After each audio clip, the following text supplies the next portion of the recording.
In June 2026, a man from Meridian, Idaho, stood in an Ada County courtroom. A judge looked at him and said she couldn't find a word strong enough to describe what he had done. His name was Thomas Spencer. He was 51 years old. He was sentenced to life in prison, with no chance of parole for 40 years, after pleading guilty to a serious crime against a woman he knew.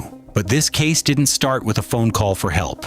It didn't start with a witness, or a report, or even a complaint. It started with a discovery online. And here is what made it unlike almost any other case. The victim had no idea any of it had ever happened. She had no memory of what was done to her for years. So how do you investigate a crime the victim herself can't remember? Let's start with what we know. The details about the victim were kept private on purpose. Her name has never been released, and prosecutors worked hard to keep it that way. What we do know is the nature of the relationship. According to the Ada County prosecutor, this was not a stranger who struck in a single moment. This was someone she trusted completely, and the harm reached beyond her. In her statement to the court, she said the crime left a lasting and permanent mark on her life and on her children's lives. She described years of fear, sleepless nights, and the pain of learning the truth. Now the timeline. On January 21st, 2026,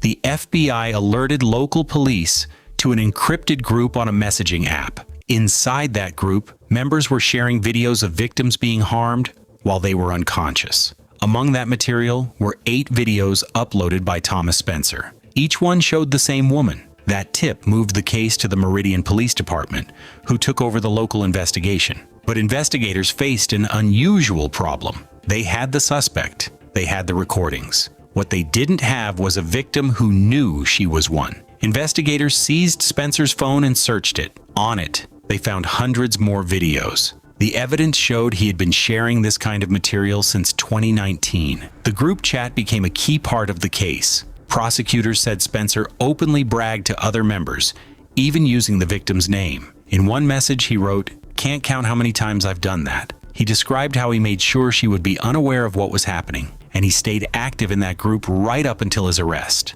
Then came the hardest step of all, telling the victim. When Meridian police reached her, she recognized both herself and Spencer in the footage. She told them she had no memory of any of it. She remembered drinking wine, then waking up with headaches and unexplained pain. She even remembered once confronting Spencer after noticing he had taken photos of her. Think about that for a moment. The evidence didn't just prove a crime. It revealed to the victim for the very first time that a crime had been happening at all. If you were the investigator in that room, how would you even begin to tell someone that news? I'd like to hear your thoughts on that. The core of the case was the recordings. The 8 videos flagged by the FBI and the hundreds more found on his phone. But the digital trail carried something else, his own words. Police said Spencer was receiving controlled substances through the mail from others in the group, and he admitted to using those substances to carry out these crimes multiple times over a 5-year period. The victim's account lined up with all of it. The wine, the headaches,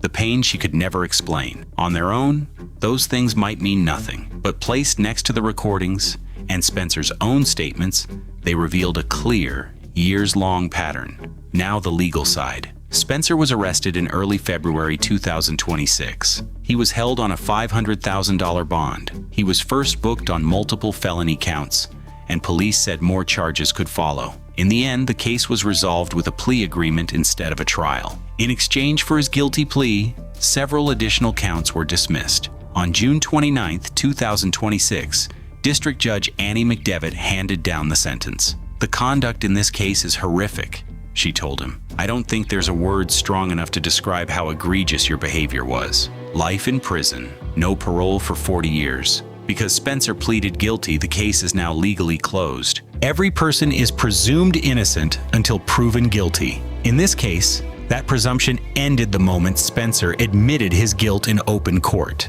Still, some questions remain unanswered.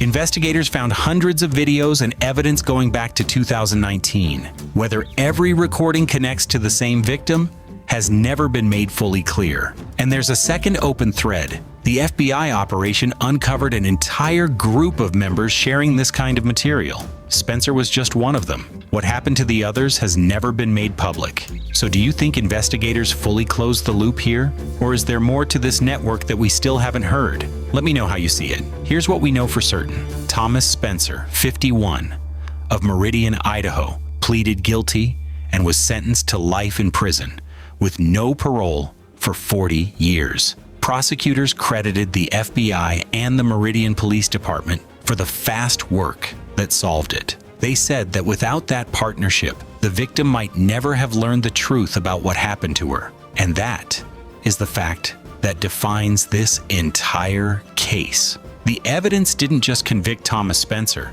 it told his victim, for the very first time, that she had been a victim at all. If you want more fact-based true crime breakdowns like this one, subscribe to the channel. More cases are coming soon.